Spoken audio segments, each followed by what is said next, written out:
2005 Porsche Cayenne, we have an AC error 1596 for the servo motor.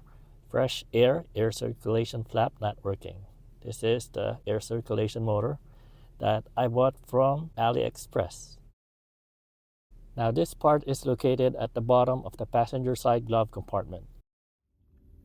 So I have one of my phones pointed on the recirculation flap motor, and as you can see, when I press the button here on top,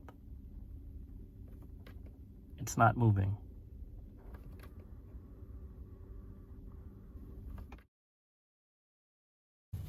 So before we completely replace the servo motor at the bottom, I disconnected the wire and reconnected it to our new servo motor.